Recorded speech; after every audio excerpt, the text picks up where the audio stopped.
Good morning, YouTube community.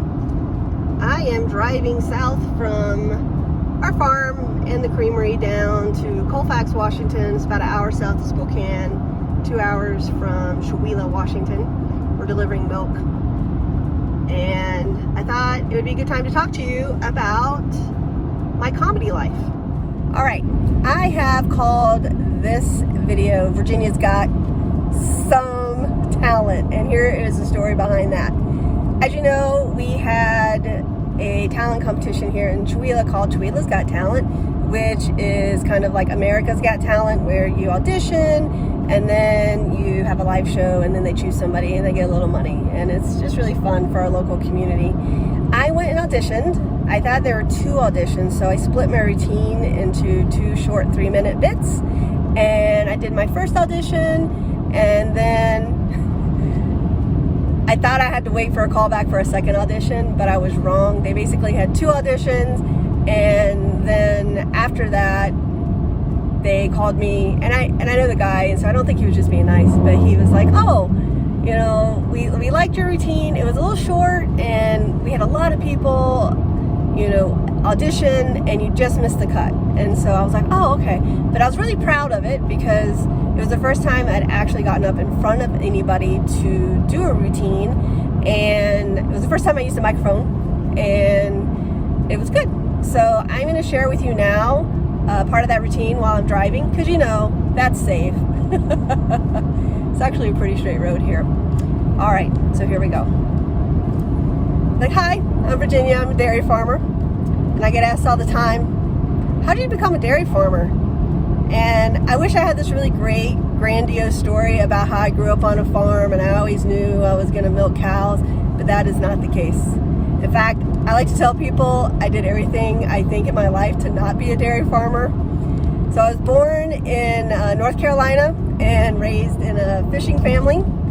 A fun fact, you know, cows, they're not known for their natural aquatic ability.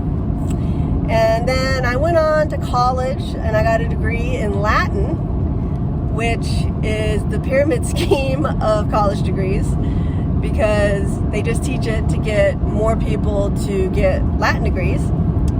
So after I graduated, I taught Latin in a rural high school in North Carolina. And after teaching high school Latin for a year, I decided I needed a less stressful job. So I joined the military. And boot camp was a breeze after teaching teenagers a dead language. Now, when I joined the Coast Guard, I had grand dreams of being on an icebreaker all the way down to Antarctica. A grand, you know, adventure of like a frozen land. And the Coast Guard did send me to an icebreaker in Wisconsin. A little bit different than Antarctica, but just as frozen. And while I was on my tiny icebreaker in Wisconsin on Lake Michigan, I fell in love with a fellow Coast Guardsman who wanted to be a dairy farmer. And I should have known when our first date was at a cheese factory, because nothing says love like string cheese. Now, after we got married and I got out of the Coast Guard and I followed him around, I got a job on a dairy farm and was raising calves. And I don't know if you know this, but Jersey calf eyes with their big eyelashes are like clinically proven to melt the heart. So let's review how I became a dairy farmer. I was born in a fishing family. I got a degree in Latin. I joined a seagoing service to go to the only continent on the planet without agriculture. But instead, sent to America's dairyland, fell in love with a dairy farmer, and then I got hoodwinked by Jersey calves. So now, my life revolves around the breeding cycle of a cow. I've got like one good clean pair of clothes to wear to town to do errands. And I can proudly say, amo mulgere vacum, which is Latin for I love milking me some cows.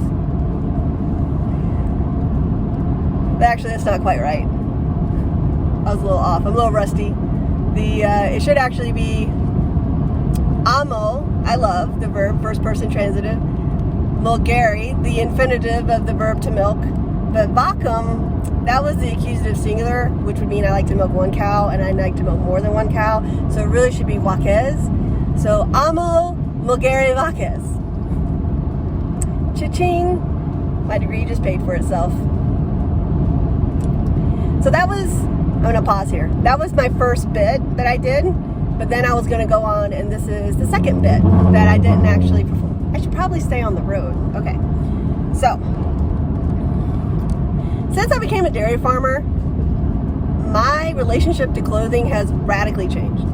I used to buy clothes because I wanted to be fashionable or attract a mate, and now I just need a physical barrier between myself and the farm that is trying to kill me. And one of the things I have noticed is that my washing machine is lacking in this ability. I have a regular washing machine. I think it's commercial. It's got all the knobs, but it doesn't really do what I need it to do. So we have like a temperature knob, and it'll be like cold, lukewarm, warm, hot. And that thing, I always had that thing pegged to hot. I know there's folks out there who have to wash their clothes in cold.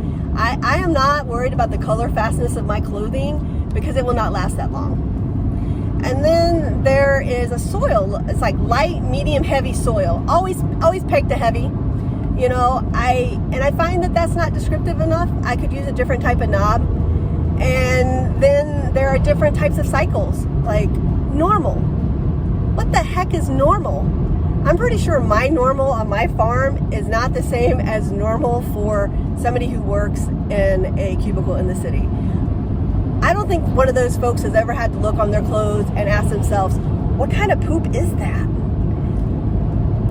So what I could really use is a farmer washing machine. And I would start this with a large commercial washing machine, heavy duty, and then strap on a booster pump on the side. So I want that to, you know, increase temperature and also, you know, just speed.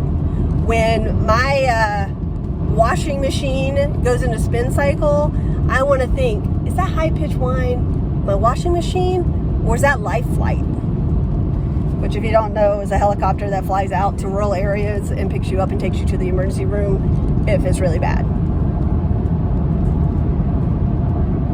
And then temperatures, I think we'll just start at non-farmer hot, and then we'll go to molten lava, hellfire, and then primordial, you know, center of the earth. When we open that lid, I want to see steam billowing out that it's that hot. And for soil, I don't need a soil level. I need more of like a soil type. Are we talking about like garden soil? You know, I just dug a ditch, deep clay soil. Is it actual, you know, something else like in the barn, or, you know, there's different types of soil, but I really could use a poop knob.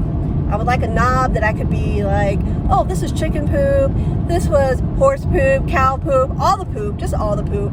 And then for your different types of cycles, I don't need normal. Normal should just be like chaos, because chaos is the normal on a farm.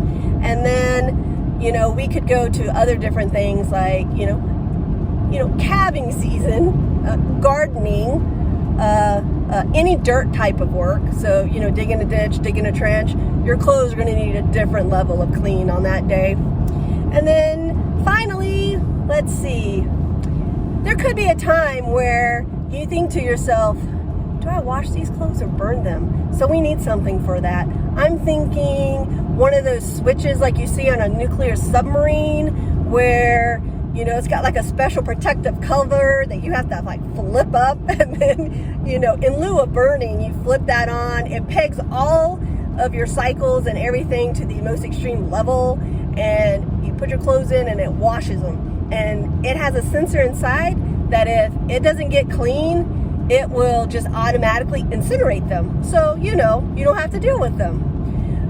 And so that's why I have a different kind of relationship to clothing than probably other people. And sometimes though, even though you do your best to wear the right clothing for the right task, you know what's going to happen. You're going to be going to bed, you know, you're in your pajamas, and the next thing you know, you hear the barn calling out to you, "Oh, Virginia, did you turn off the water? Oh, Virginia, did you lock the gates?" You know, it's going to be okay.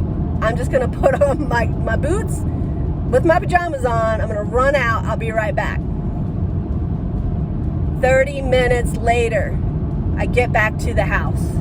I've got like a rip in my knee. There's cow slobber on my shoulder. I've lost the boot, and there's like hay in my bra. You know, farming is rough on clothing. And my name's Virginia, and that's my time. I hope that you laughed and you thought it was funny. So that's my first bit. Those are the kind of the jokes that I came up with, and that's what I was going to do for my presentation. And I don't really know what all this comedy stuff is, but I like being funny. I don't know if that's like in a stand-up arena. If that's I'm just going to do funny stuff on YouTube. I don't know if it's I want to do more kind of like funny kind of presentations or talks in front of groups, but I'd like some feedback on what you think. And I appreciate you supporting our farm and, you know, being willing to support me in this, sharing this kind of comedy life with you. And I hope you're having a good day, and I hope I made you laugh. Thank you. Bye.